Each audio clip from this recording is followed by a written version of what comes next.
on Facebook too? We are live streaming, yes, it says. Ah, that answers it.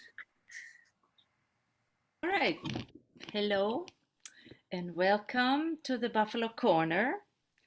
Last month we welcomed the new Jewish year of 5782 and heard a great lineup of Buffalo poets, Irene Cypos, David Lampy, and Pat Clancy. Thank you. And I want to thank also the team of Congregation Shir Shalom, Executive Director Joanne Marquisi and Rabbi Alex. And thank you to all of you who are tuning in as best you can with the code not being the right one. As always, if you have any questions, we'll try to address them in the Q&A at the end of the evening. Or you can also email me or Irene. That's another way. Barbara Cole of the Buffalo series cannot join us tonight, so we'll have two featured readers.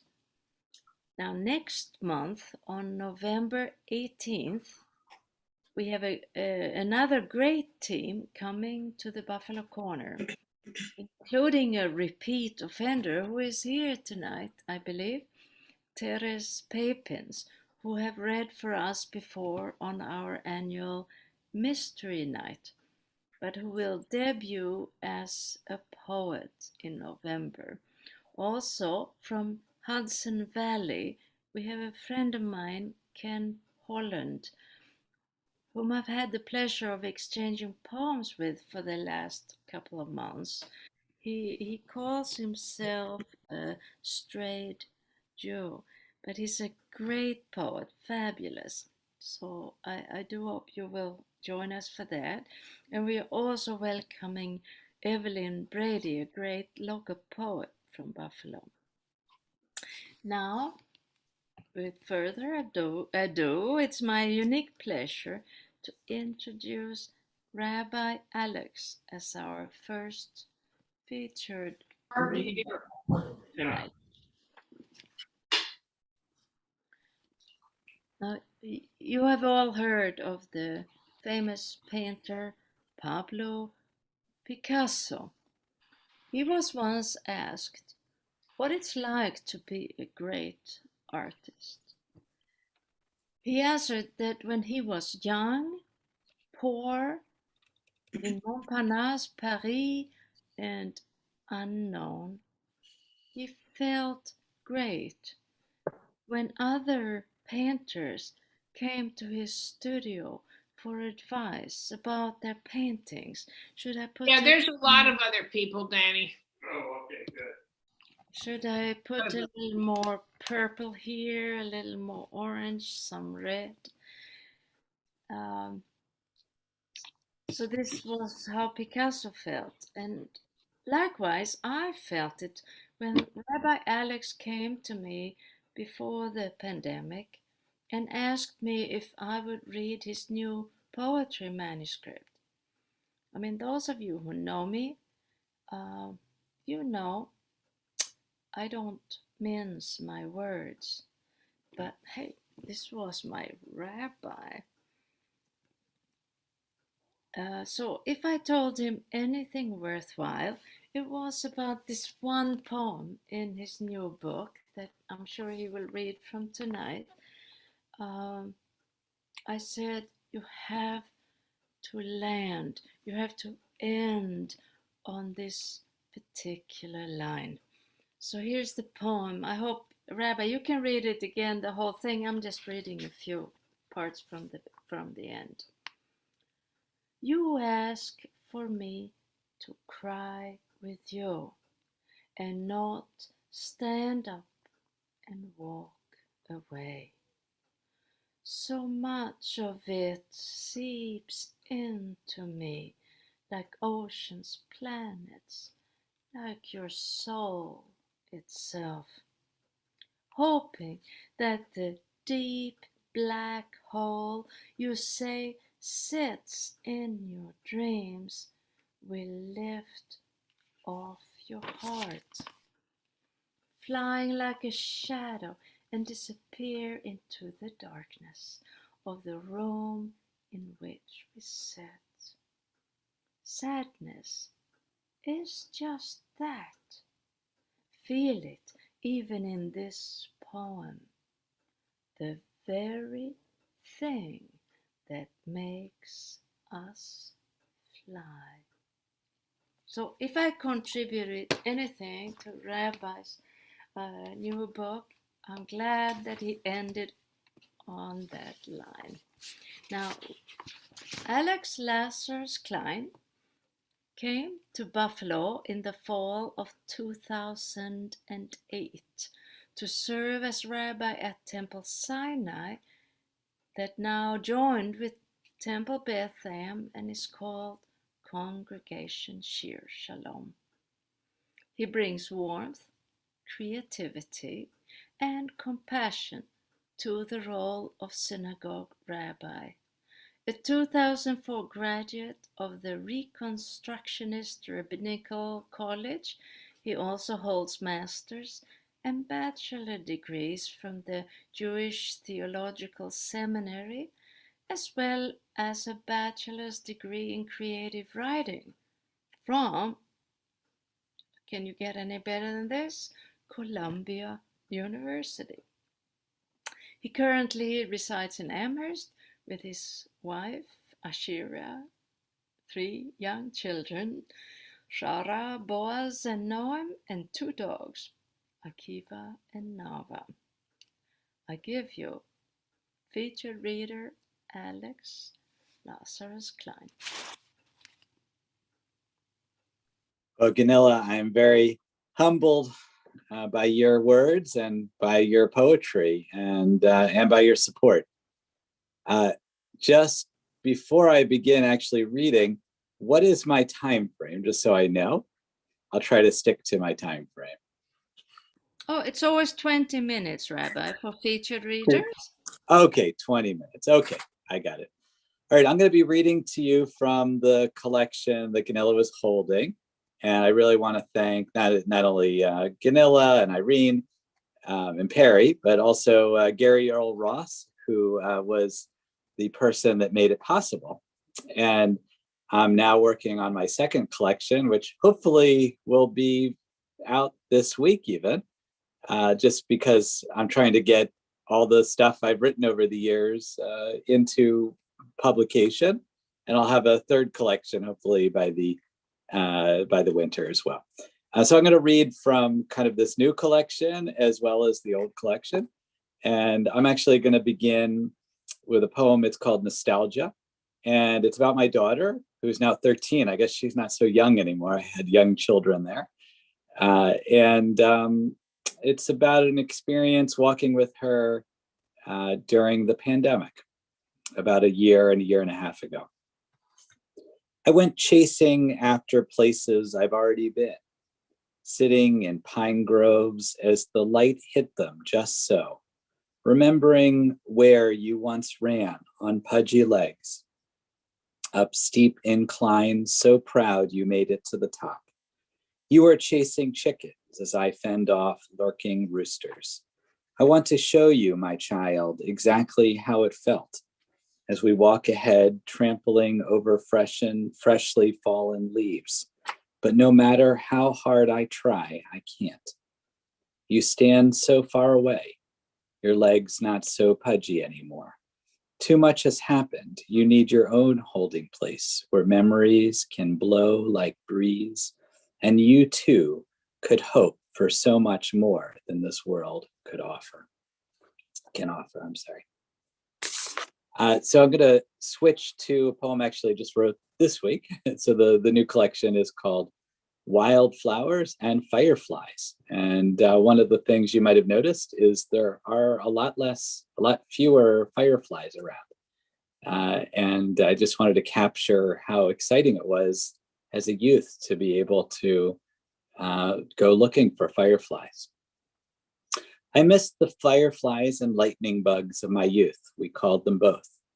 I used to catch them on my parents' front stoop, thousands of them meandering between parked cars, alighting off of the rusted black fence, bouncing off of the cracked concrete steps of our row house. My sisters and I pinned them under used jars of jelly and honey, poking holes in the tops with sharp knives, bragging about how many we had caught, later watching as they flickered on our nightstands like mini nightlights. In the morning, they'd lay shriveled like burnt wood. We'd pour the remains in our garden, ready to catch more again later that evening. They were a fixture of summer, dependable as swimming pools and fireworks. It was not until years later as an adult when I realized they were gone, not just in our backyard, but everywhere. How joyful it was. While on vacation, my wife and I saw some on the old golf course we were traversing on the way back from where we were staying. We had gotten lost in a dense forest abutting the course. There, in a tiny inlet, as if on a hidden island, they appeared. We admired their intermittent flicker, laughing at how clever nature could be. We felt like kids all over again. I forgot how loud their buzzing could be. This time, we both just watched. Sorry, computers. This time, we both just watched and listened, not even daring to snap a picture. It would have been an invasion of their privacy. We left the insects on their own, returning to the lights of our hotel, glowing brightly far off in the distance. So some more poetry. Some of these were written a long time ago. This one is about the experience. I always was afraid of high dives, the high dive at our pool. It really wasn't very high. It was only, 8 feet tall, but it just felt impossibly high when I was a kid. It's called Uncomfortable Dives. The 10-foot high diving board was 10 feet too high. The lucky ones climbed the hard metal spokes, springing lightly on the blue plank, worn ridges sticking to slick feet just before plunging easily into a sea of fermented water. All summer I watched from the shallows, not ready to enter the deep, and my goose-pimpled arms jealous as their arms shivered in the sun. A few weeks before Labor Day, I lined up beside the others, listening to splashes of the older boys cascading off the sides of the pool. Mounting each spoke separately, my heart pounded wildly until in an utter leap of faith, I let go. Landing heavy in the water, gulping for air, I waded over to the side of the ladder, thinking maybe I would go again. By the end of the summer, I had climbed and plunged so often, it was hard to believe I had ever been afraid. All year, I felt my accomplishment until Memorial Day came.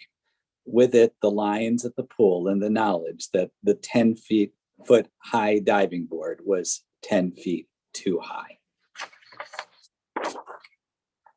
This was from a bike trip that my sister and I went on with my father, and he was always pushing us just to keep going, and we were tired and out of shape.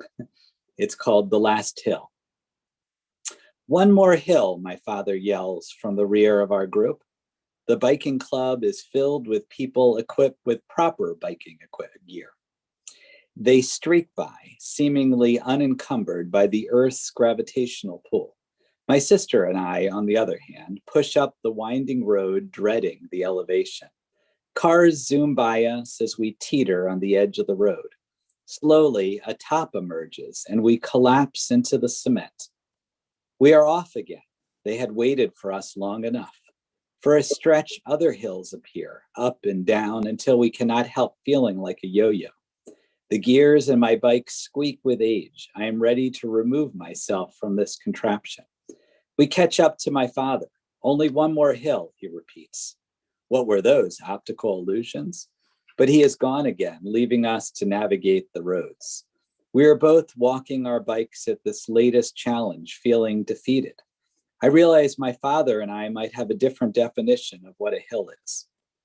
Awkwardly back on the bike, I pedal into the center of the road, a car nearly knocking me over, but I will my body to push on, eventually reaching the top. Everyone else already there, twiddling thumbs. Only 2 more hills, my father says now. He is sure of it. We laugh, knowing there is always another hill to climb.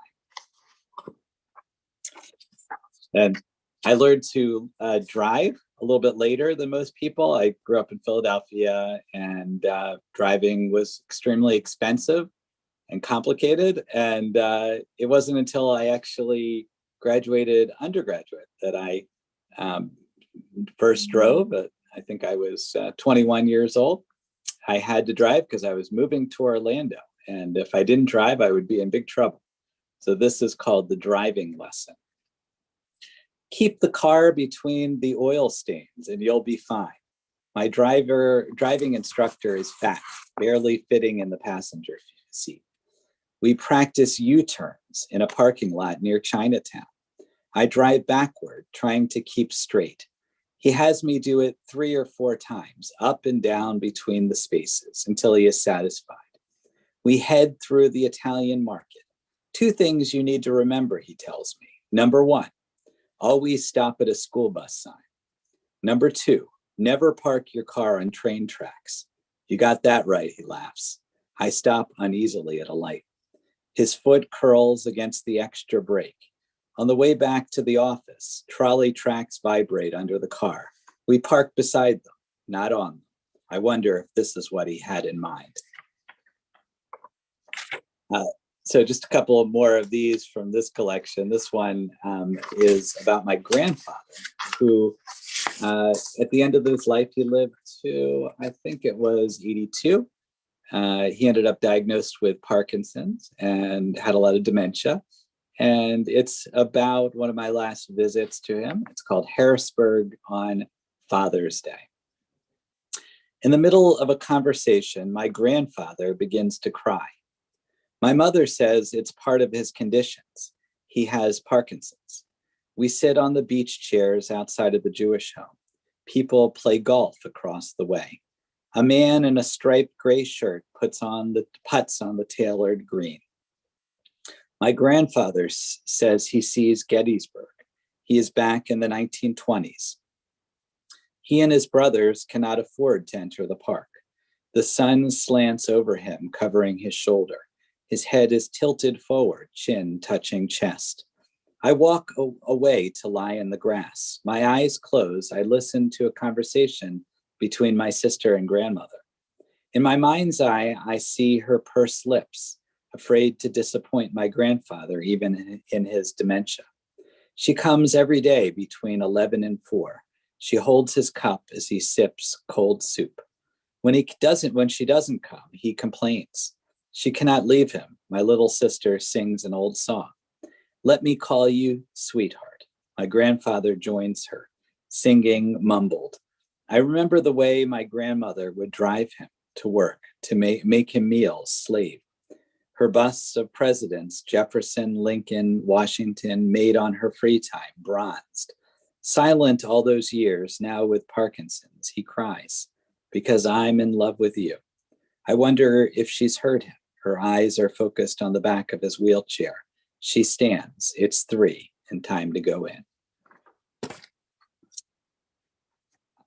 So during that time, I was working at a nursing home and got to know a lot of their residents, and I ended up writing a bunch of poems about the different residents there, just because they really moved me. This is called A Mother Who Lost a Son, and we can all relate. Very tragic, even in her old age. It was just a devastating blow to her. After her family told her she couldn't speak, they hadn't wanted to tell her, waiting until they had had no choice. I held her hand as she cried. He was so young, she said, barely audible. The next week, she complained of chest pains. She was transferred to the hospital wing. When I went to visit, she lay on her bed in the dark. Albert, Albert, she said. It's the rabbi, I told her, and she thanked me for coming. A nurse and doctor came in to do tests. The other day I saw him, she whispered. He was standing in the doorway, giving me a thumbs up. He wants you to live, I said. Her eyes glazed over in thought. I continued to hold her hand, hoping to bring her back. A week later, she passed. I stood in her room, staring at the large cushioned chair she used to sit. Her pictures had already been removed from the wall, another resident preparing to take her place. I sat on the bed and thought of the woman's small, frail body. She could barely stand at the end. On the way out, I passed another resident, an 84-year-old woman reading comics. As I went by, I flashed her a thumbs up, exiting through the electronic doors before I could see her face. And I'll read one more from that. This one actually I had published years ago from in a Pennsylvania poetry journal. It's called Every Day He Comes, and it was about a husband and wife. The wife had a lot of dementia, and the husband came every day, and just that experience. I just loved watching them. Every day he comes, his wife in a jerry chair, mouth open, mucus around the sides. She eats, but her eyes are shut. Every day. I haven't missed 5 days in 3 years, he tells me. I'm the rabbi. People tell me things. He is across the room. I watch his hand glide into her mouth. Upsy daisy, that's right. Her body is curled like a grapevine around the chair. She is ascending. I am amazed at his persistence. What kind of love can make a person come every day to see someone die? If you think I'm nice, she was 100 times nicer, he tells me. I believe him. Looking at their wedding pictures, her round, healthy face, and I know that is what he sees as he scoops the food from her plate into her mouth. So I'll go back to my other collection here, and let's see. Maybe we'll read a couple more from here. This collection that I had published with my dogs on the cover. That's Akiva over here. He's a little bit older, and Nava. She's the troublemaker. And I published it in honor of them because I wrote a lot of poetry while I was walking them. So I kind of owed it to them. Let's see. I'll read the poem that Ganilla had helped me with. She really transformed that one, and it's one of my favorites because of Ganilla's help with it. Really, the very thing that makes us fly. There is so much sadness, oceans of it, whole planets. If we are not watchful, it can seep into our every moment and round them like a tear. If you haven't already, watch for it on the faces of those you love, even the happiest among us. Listen to it in song and story, in the very air we breathe. You asked for me to cry with you and not stand up and walk away. So much of it seeps into me, like oceans, planets, like your soul itself, hoping that the deep black hole you say sits in your dreams will lift off of your heart, flying like a shadow and disappear into the darkness of the room in which we sit. Sadness is just that. Feel it even in this poem, the very thing that makes us fly. I'll read another poem that also is about a tear.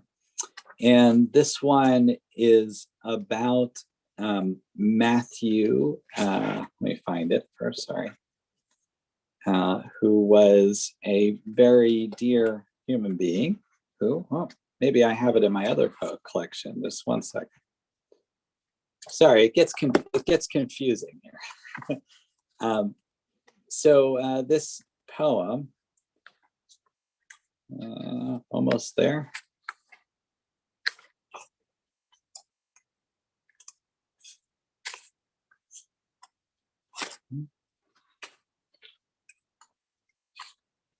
Well, I think we'll read a different one because I can't find it now anyways.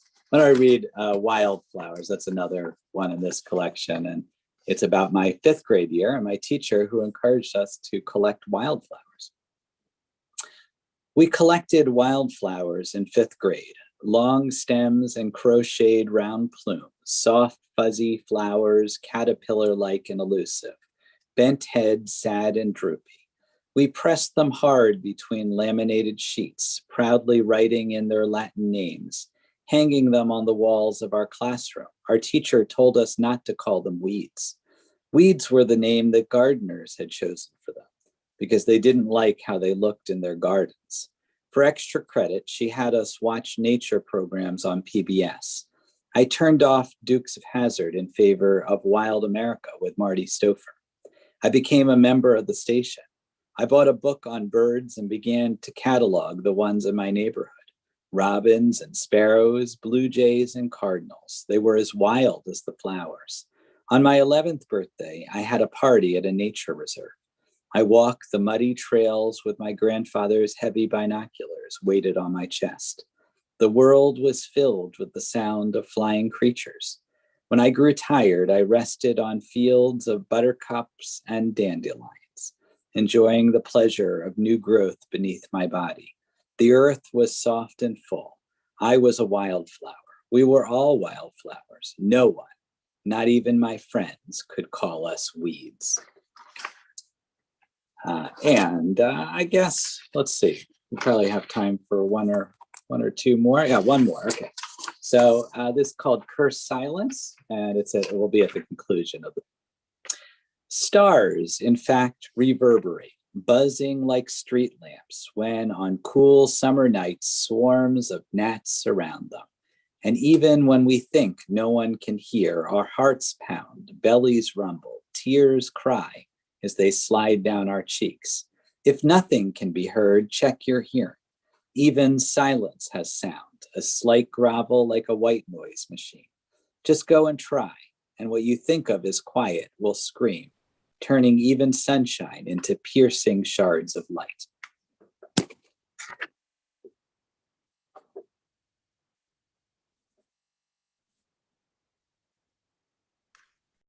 If some of you wonder why we do this, it's because in our sanctuary in the synagogue, we are not supposed to applaud, so we applaud in silence. Thank you, Rabbi Alex, that was wonderful. And I wanted to share with you, since Gary Earl Ross helped you publish your first or second, whatever it is, collection. His father had dementia or Alzheimer's, I don't know, but he lived for years in a home here in Buffalo. And every afternoon for a decade or more, Gary went there at 4:30 to feed him. And one day, his father looked at him bewildered and said, "You remind me of somebody. You remind me of my son. Do you know him?" And Gary answered, "Only too well, sir." So I thought about it when you read that poem. So now, Irene, are you going to read something for us, please? My co-host, Irene Cypers, but you have to unmute yourself, dear. You now? Yes, okay. Thank you, Ganilla.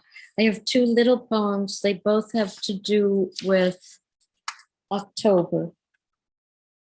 And the first one, in fact, it goes along with the rabbi's poem. It's not about wildflowers, but it's called Leaves. Leaves. Oh, little girl, when you were my little girl for real, we would go and gather armfuls of leaves, maples especially, setting flame to sidewalks all around us. How could we resist? We captured them and brought them home to iron and press between layers of crinkly wax paper to scatter on tables and tape on windows. Soon they would crumble and disappear, as you, darling, are not with me today. So I must collect yellow, orange, and red beauties to place in an envelope addressed to you 3,000 miles away. My daughter was in California at the time. But you see, even as we grow up, we're pressing those leaves or flowers in wax paper and appreciating them. And the other little poem, freshly written, has to do with my brother, whose birthday was in October.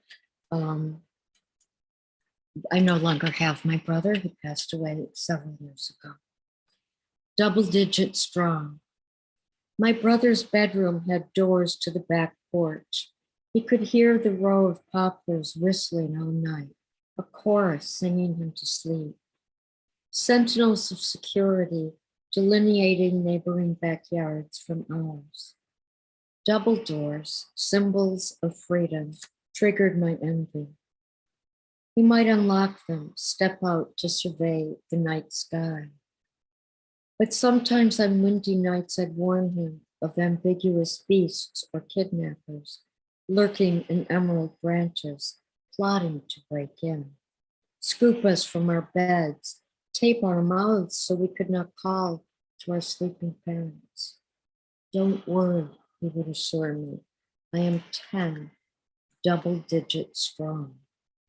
Do you see the baseball bat I keep next to my bed?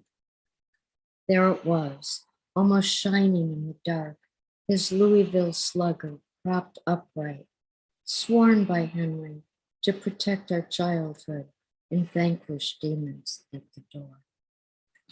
And I also thank Ganilla and the rabbi for great critiquing. The first poem was from a long time ago, but this one definitely we had talked about. So thank you. And is it my turn now to introduce Celia? Okay. Celia White, poet, fiction writer, librarian, and teacher, was born in Buffalo, New York. She was educated at Hampshire College in SUNY Buffalo. She has been the recipient of the Just Buffalo Literary Center Writer in Residency Award in 1995, and in 1998 was the University of Buffalo recipient of the Academy of American Poets Prize. Since 1992, White has published several chapbooks of poetry, and her poems have appeared in local and national publications, including the San Francisco Bay Guardian and Exquisite Corpse. Celia White is the co-founder of Urban Epiphany, Western New York's largest poetry event. And as a participant in Urban Epiphany, I can attest that it was an extraordinary, joyous, and very special event. As poets and as listeners, it was a day of uninterrupted celebrating a wide variety and diversity of poetic voices. You may have read Celia's poem Legacy on our Defoe's poetry page in last Sunday's newspaper. You can enjoy it and so many other poems in Celia's newest book, Bar, which is available online and at the wonderful new bookstore, Fitz Books and Waffles at 433 Ellicott Street. Celia invites the reader into her particular life, first as a child in the opening poem, Beginning. A small girl drinks from trees in the rain at the end of the block. Being alive and alone there, 7 years old, was the beginning of my life. And we continue to know her as a writer and highly conscious citizen in journeys around the country, in her Buffalo neighborhood and downtown hangouts, as well as in the disturbing context of recent times in our nation. That same poem, Beginning, introduces us to Celia's intensely independent and inquisitive mind and spirit that we appreciate throughout the book, and this from Beginnings. There I learned, this is about early school things. There I learned, as soon as I grasped the rules, I could be free, learn the rules to evade them, still true of me. So Welcome, Celia White.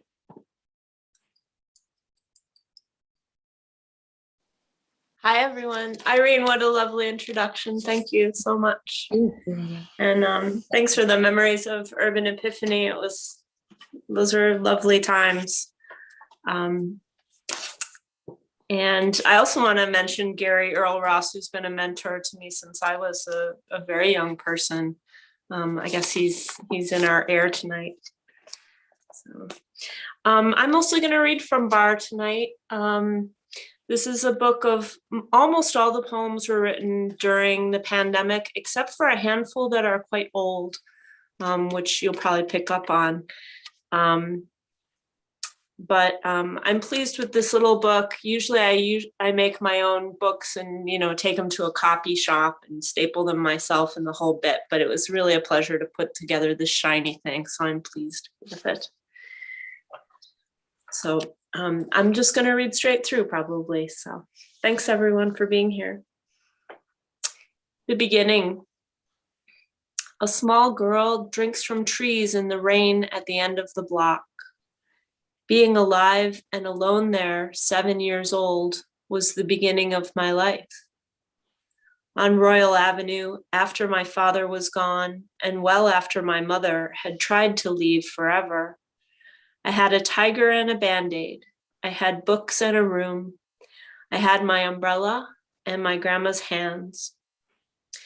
My truths are like needles going through the pattern, complicated quilt, absolutely a flag, unripped, overstitched. This thing I cover my life with, the truth I am telling myself now. Under the covers, an exploration, a dimly lit dive into the book of the day or a fantasy of the body or a journey of the mind. In the schoolyard, I stood outside until I was forgotten. At recess, hugged the fence, slipping at once into imagination so sparked, I did not know why not to cry. My country, 'tis of thee, I was dreaming. There I learned, as soon as I grasped the rules, I could be free, learn the rules to evade them, still true of me, a narrow arrow moving through, observing all, apparently obeying, sipping roses by a fence and taking notes. Here's a poem on the windowsill, some breath mixed with rain, the pour of humid air out of the night and into this spacious room where I finally live. Autobio 1997. I was born wearing a shock of red hair like a halo. At 3, my best friend stole my Raggedy Ann doll. At 9, I went down 3 times, nearly drowned. I skipped classes to write poetry in high school. In college, I subsisted on chips and salsa and Snickers bars. I drove away in a pickup truck, the pale yellow of a classic daffodil. In Seattle, my life was tangled thread around the tall gear of the Space Needle. I put 30 boxes on a train going east, back to the place where people knew me when I called to say, "Hi, it's me." I made my blood into ink and sold it. I waded into a warm sea of faces and poems and pilot pens. I took 2 children into the palms of my hand like the tender bulbs of red tulips. I loved a man who drew my portrait with 1 line. Glasses. Lost without you, lost if you are lost, but you are in reach almost all the time. On an examining table, on a plane, I tuck you like a bird between my breasts. In bed, I reach for you like saving rope to haul me in and up from the deep dream into a day I'm not certain of, but which begins with the gradual focus, the glasses exact between eyesight and daylight. Clever architecture built upon a face, the best medicine, to rest in the right place, to become invisible to me, essential to me, in order for me to see.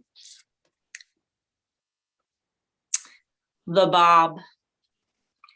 Tears leap from the floor back into my eyes. long tresses of hair reattached to my head. I step away from my friend with the hair cutting shears. I step back into my girlhood where I don't have to worry about how the world sees me. Eyes dry, clear, full of hope. So one of the things I missed most during the pandemic, since I was working from home, was just another place to go, a third place, as they say. And that place for me is Nietzsche's on Allen Street in Buffalo. And so that's the bar in the title of the book. But of course, bar also means to be prevented from, or it's something that you must reach. So those concepts are at play here. But if you've been to Nietzsche's, you'll recognize some of these details. Where the clock is 20 minutes ahead. There's time at the bar. Not 3 o'clock, 6 o'clock, 9 p.m., but first drink, second drink, smoke break. Before you came in, after you came in, when the music started, when Eamon asked the question, when Christy counted the drawer. There's day and night, but just barely. There's before and after. Bar. What a cold night it is. To the south, a bank of snow cloud. It's been there, lion-like, army-like, wall-like, for days. When the sun touches it, it's beautiful like a mountain. Let it be lit and beautiful. Let it be solid and changeable. The few friends are sleeves of warmth, the red little words, the coals. Finding out who's playing at the bar tonight changes my consciousness, though his songs might not.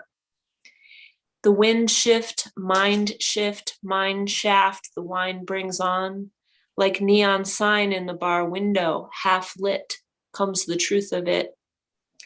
In the company of friends, the heart is full. The dart flies from the hand into the eye of the bull. So much for me who sways to the smoky voice, any tune which has sinew, humor, longing, sweat. So much for me who holds a book to her heart, who sleeps under such weight, who spreads smooth the cover of night, night, oh holy night. What goals do you have past your name on the ceiling? A well-expressed life, Christy names hers, and the heat this statement generates is enough to keep my tri-layered ass on this bar stool a while longer. My hands are still cold. I'll warm them by writing this down. The librarian at the bar.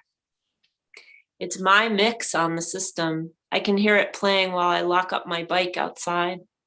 It's my hi when I come in and let the door slam behind me. It's my bartender whose smile is a kiss on the lips. You know me, I've been here many hours, most of them happy. You know what I might know. You might be brave enough to ask me, but you better step off if I say no. Those random heads high, so close they could spit on each other and it wouldn't seem dangerous or even intimate, just close enough to hear each other. I'd wet you with my humor, my offhand comments full of snark and information. I'm the one who asks for the dictionary with my drink.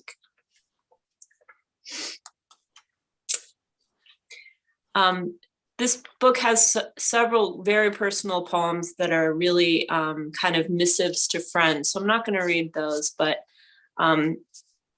this one is called Anthony Bourdain's Exit.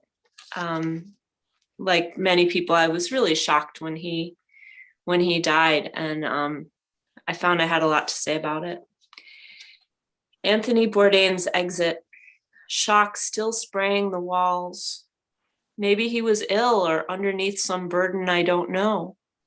His way to choose, act, make this, do that, eat this wild food, shout, shoot drugs, ride, quit job, get on boat, have another shot. He never waited for things to be okay. He went, did. It appeared fearless, but maybe it was nothing but fear.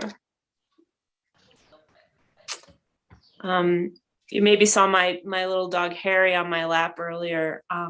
We'll have a poem for him in a moment, but my last dog, Simon, we called him Simon the Biscuit, and this is after Simon the Biscuit. No dog at the door, agony to open, even knowing. No one but me, lone, alone, a parcel of tears and regrets in the French music, in the street, on my bicycle, and in the doorway. Dreaming of being elsewhere and yet so close to home, where there is no barking and no one. So after Simon departed, I got Harry, and here's the story of Harry. Dog walks nowhere for Harry the fritter. Because the new dog barks at everything and quakes, we have to go nowhere to walk. We take paths only birds know, blooming trees no one else sees. I know where there are homeless. I know where I'd be homeless. We sit, stay, quiet, listening to the trees move, realize they are speaking to one another. Be quiet. After he nips the groomer, I clip him myself, 20 seconds at a time, or maybe a minute, a small pile of treats worth of time. I make crooked lines through champagne fur. I stroke the uneven, shortened, silky bits. I ask you to come closer, and you do, sometimes. You are becoming you instead of he. We train in rain and absurdly cold May days which keep the landscape open for us. Windows still shut, you bark less stress. Home alone, you hear more of my music collection than I do, stereo on all day. Sometimes we try a window open and simmer in a silence marbled with growls. Bitterness. It lingers. The smell of burnt toast, a spasm in the air in late afternoon. Or is it something fed from a spoon? And yes, I ate it again and again. Bitter, that bite of grapefruit in the fruit salad. Alone at the table with my drink and my scowl, and not one has returned my phone call. There is a wisp of smoke in the air.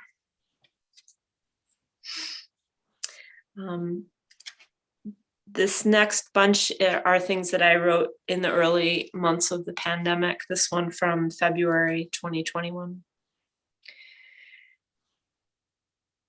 Actually later, right? Human and alive, mortal, damn it, and all the world a sword. Corporeal in the cold, cold meat, gnawing cold meat. Embodied, emboldened by sheer fear. Carnal, a sail in the gusts of desire, fleshly with a foot which hurts in every step, realized, unreal, how slight, yet how quick to duck that swinging sword. Legacy. Someday I'll be dead, out of wine and time, a bookmark still between some pages. People might say some poems, leave a petal or some pot at some spot where they remember me. For the moment, I'll take another sip, take the money on the table, take a walk outside, take some lentil soup to my sick neighbor. I won't leave a streak in the sky or a smear on the road or a scar on the world. A plume of poetry, a pyre of days, spent trying to say what it was like before I was this ash, this memory, this pile of petals. 2020, a poem. 2020, viral air arrives, nature's revolution, evolution by any means necessary. 2020, the hushing of the hurry up. It's here and moving like a spell, like fuel through a system, a curse and a cure. 2020, go to your room, everyone, right now, and stay there and think about what you've done. 2020, virus, genderless, genusless, geniusless existence, unnamed except for a crown, unmasks us, unmakes us because it must survive. 2020, fingers on triggers, knees on necks, eyes above masks, hand on heart. 2020, stay home, wash hands, bake bread, make love. 2020, the world feels like a college campus in late spring, empty, full of possibility, a place of learning. 2020, birds especially relishing relative silence, gradually clearing air. They gather where they aren't usually.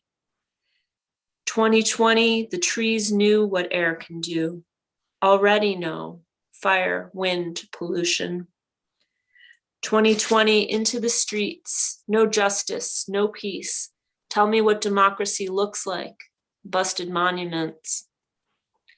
2020, fear of droplets, fear of change, longing for justice, craving equality.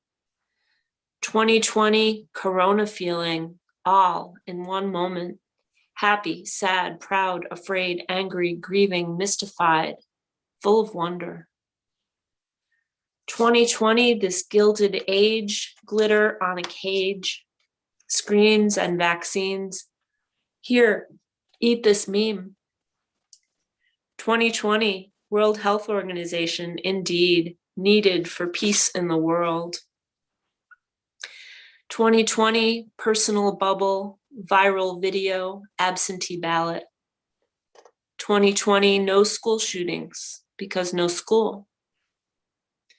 2020, no money can pay it off.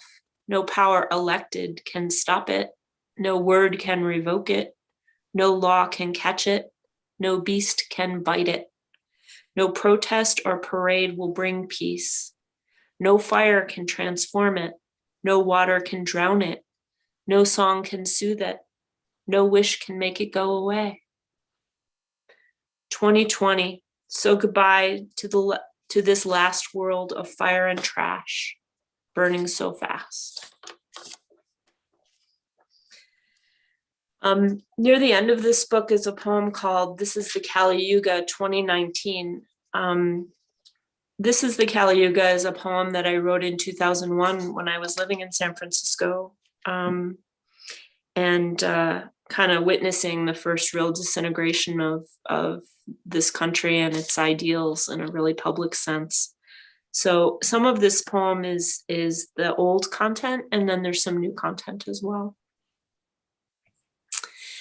This is the Kali Yuga, and the roses have left the building. This is the Kali Yuga, and the libraries have been padlocked. This is the Kali Yuga, and the men can't come, and the women can't come, and the men can't love. This is the Kali Yuga, and TV counts as meditation, and poetry is impoverished, and websites rattle, and books bleed. This is the Kali Yuga, and yoga is canned commodity, and the museum is empty but for light and darkness, and wonderland is wasteland. This is the Kali Yuga, and knowledge has tape over its mouth, videotape, cassette tape, duct tape, ticker tape, ticker tape, ticker tape.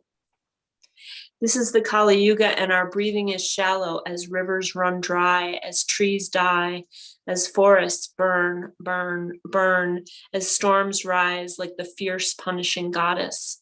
This is the Kali Yuga, and I light candles, and I pray, and I love whoever I can, and I write this poem. This is the Kali Yuga, and Kali is coming. This is the Kali Yuga, and your food is full of lies. This is the Kali Yuga, and the news is full of lies. This is the Kali Yuga, and the leaders are full of lies. This is the Kali Yuga, and our money is made of the blood of slaves and the violated genitals of children and the paving of America and the imprisonment of all dreaming. This is the Kali Yuga, and the streets are the murder scene, and the streets are full of broken glass and bodies, and the streets are full of people crying out for peace and justice, and the streets are where I make a community with my neighbors, and the street is where we meet. This is the Kali Yuga, and greed is unsatiated, and raped girls are currency, and those who make the antidote also made the poison pill. This is the Kali Yuga, and we are not allowed to call it war, and we're not allowed to call it mama, and we're not allowed to call home.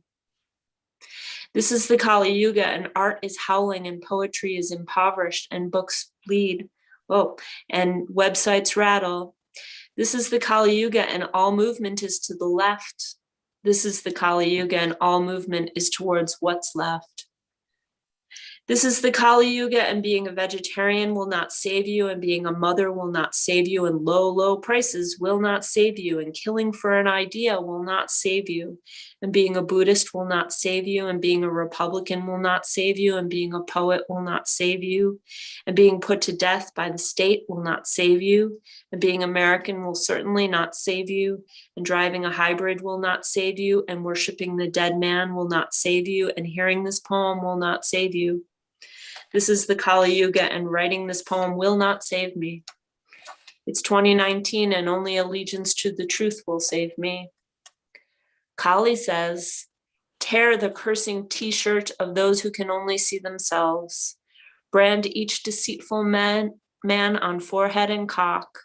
I will feed you greed, and you will starve as you lick your own scorched asshole. All destruction is my creation, and all creation will eventually fall. And when she burns, something new comes through. And when she burns, something true comes to you. And when she burns, her dirty hands bring forth roses. And when she burns, her bones shine. And when she burns, those who see begin to sing. And when she burns, seeds burst into life. And her burning is our maturing. Her burning is our living. Her burning sheds all deaths. Her burning is a turning, is a returning, is nurturing, is illuminating, is learning. Her burning is speaking your name. Her burning is speaking your name. The same as my name, your name. And the last poem is called God. I make a world where all the rock stars come to hang out at the presidential mansion because the drugs and the conversation are equally good. I make a world where they all fall in love with each other, or at least they don't fight in case they want to make love later. I make a world with women in charge. They make proclamations while dressed like Stevie Nicks. I make a world where Stevie Nicks is eating a donut at the kitchen table in the morning after having been up all night with the Rolling Stones. I make a world where the next world is next door. I make a world which is half recording studio, half opium den, half nursery, half orchard. I make a world where the fireplace competes with the TV. I make a world full of song and borrowed clothes. I make a world of smut and fairy tales. I make a world no one needs to leave. I will keep it in my imagination so no one can destroy it. Thanks, everyone. Thanks.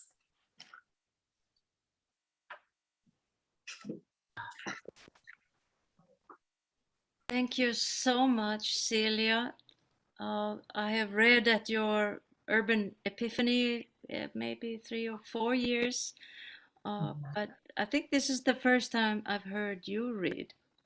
So thank you so much. I thought it was wonderful. Excuse me, Gunilla, can you speak up a little? It's hard to hear you.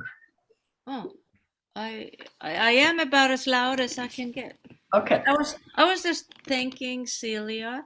I have read at her Urban Epiphany that took place here in Buffalo at the Unitarian Church for years. It was a wonderful event. Went all day for days, and all of us got to know each other, and yeah, it was fabulous. And you mentioned in one of your poems, Celia, the broken glass. So I brought 2 poems to read before we say goodnight. And I did it partly because Irene said you should read those. and partly because I've gotten them accepted to be published next year. So all of you who are sitting on poems and who don't send them out, try again, try again, try again. Things get picked up, and you know. So, anyways, this first poem, can you hear me now? Yeah. It's called Milk and Coca-Cola. When I grew up, we bought milk in heavy glass bottles, and it wasn't homogenized. Large blobs of cloudy fat swam in a bluish liquid, made me sick, and once I dropped a bottle in the staircase on my way to our third-floor apartment and got yelled at, had to pick up the shards and scour the steps, got glass in my thumb, and came home bleeding. I was that girl. Bounced a lonely tennis ball against the dirt yellow tenement housing wall again and again. When a neighbor gave me a glass of Coca-Cola, I finished it in one ecstatic swallow and loved its prickly taste until I felt sick and had to go home. Where I grew up, we had Finns who drank too much homemade vodka and fought each other, knives up their sleeves. I saw them carry a bleeding man down the street when I was 10. In my head, I hid words that much resembled drops of blood mixed with broken glass and dirt.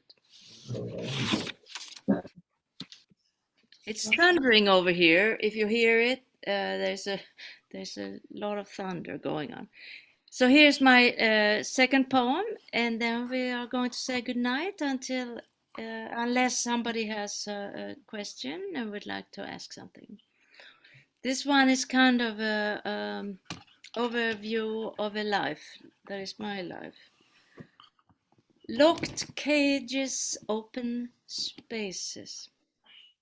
Because he scared me, I had to say yes and meet him at the east end of the park, where empty bird cages are locked and thieves prowl in search of nothing. I remember some secret steamy whispers, promises padlocked to bridges all over Paris. Rusty metal lasting longer than most impulsive, urgent vows. I dislike being noticed, wear black, only plus the small wine-colored beads from the market in Esiam, Ghana. They remind me of flame-colored dirt. Roads, orange like glittering snakes, disappearing into lush fields, kids shouting blanc, blanc. How do they know? Scent of palm oil, rich and sticky in our lungs. Because I live so far away from what I am, I'm only real to myself when I perform or pretend. Death is the only way to die, as if life is not full of empty spaces. Thank you. Now, did anybody have a question or something you wanted to mention? I have a question. Yes, last month you had a bunch of good readers, and I I'm missed sorry, it. And I was wondering, last month, was it recorded, and can we get it? Yes, yes, it's all recorded. I think they are all on the temple. Oh, you can. I should have the links. So if you can't find it on the synagogue webpage, please email me and I can try. I have them all. I just am not very organized. But I can, Ganilla, what was the last thing you just read?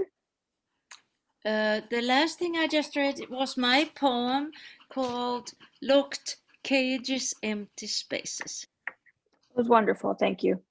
Thank you. Yeah, it will be published in something, I don't even know this. It's a very old magazine, I think. It's called I-70. Like here we live around the I-95, and I guess they are close to the I-70. It sounds very cool. Thank you. Thank you. It was wonderful. Thank you. Thank you. I ask a question of Celia? Please. Hi. I don't know if it was the last poem or second last, and I'm trying to remember, was it Kali Yuga? Yeah. Is that a region? Is that an area? I probably should have explained more. Kali is a goddess in Mhm. Hindu Right. religion, and she is the goddess of destruction. Right. So she's the one who will come to tear it all down. And Yuga means age, so it's the age of Kali. Ah, thank Yeah. you. Yeah, I have Alright. heard Kali reference. Yeah, no, that's okay, you know. Made me curious. Thanks for clarifying. Yeah. Thank you.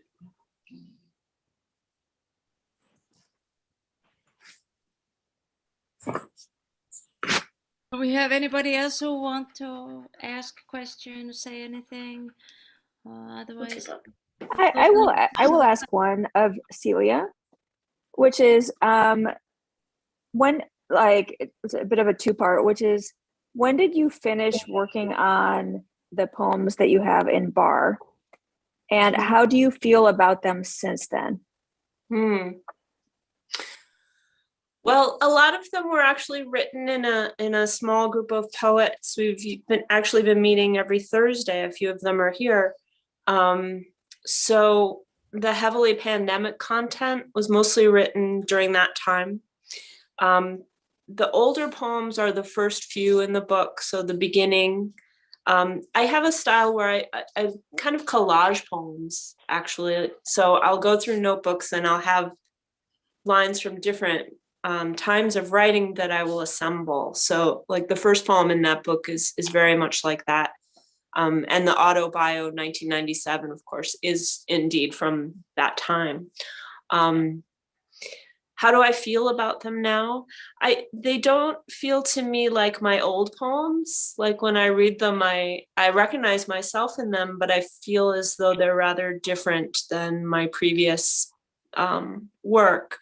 And this is really the first time I've read most of them out loud past, 5 people on a call. So I don't really know how they enter the world. Maybe they're kind of harsh at times, I guess, but it's a harsh environment as well. And I felt strange about calling the book Bar, although it's very important to me. In fact, you were one of the people who encouraged me to go with that title when I was feeling uncertain about it. But I think it's good. It's really true that place is very important to me. And it's sort of a meditation on how important another place to go is, especially in this very strange time when I personally, anyway, I'm home like 23 hours a day. So I don't know. I loved it as I love that as an abstract, like the bar as an abstraction. Mm-hmm. Yes. Of it, and the callbacks to the earlier work. Yeah. So yeah, thank you for that. Thanks. It's wonderful seeing you being. Pandemic is awful, but the opportunity to see you in this space this and with this is my first community Zoom is reading ever, actually. So is it? For me, it's an opportunity to read for friends who are far away, like you. So that's been wonderful. It's wonderful, and I will just overshare here with the group is that like I'm here off camera, but I'm cooking soup right now, and I have been like interpretive dancing to all the readings tonight. Awesome. And it's just wonderful. And That's great. Ganilla, I loved your poem. Thank you, Irene and Ganilla, for hosting all the readers tonight. It's just wonderful to be able to join you guys on the East Coast with all of this. So thank you, all of you, for making this, pulling all this together. And my dear friend, my dear longtime friend, it is a joy to my heart to watch you read tonight. Thank you. Thank you all so much, and I wish I could have some of that soup that's on the stove. I do want to apologize about the mix-up with the code earlier today. It has never happened before, and I hope it will not happen again. But we figured it out, and everything is good. So thank you all, and good night. Thank you, everybody. I want to remind everybody. Good night. Night, everybody. Night, Celia.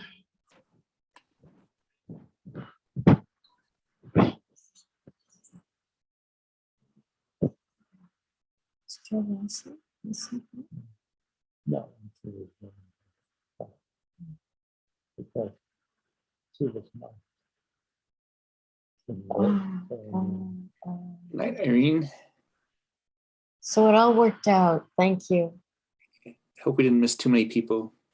No, I I'm hope glad you called because could find the problem. right. I'm glad. Yeah, that would have been sad. It was a lovely reading. Okay, I'm going to end this meeting.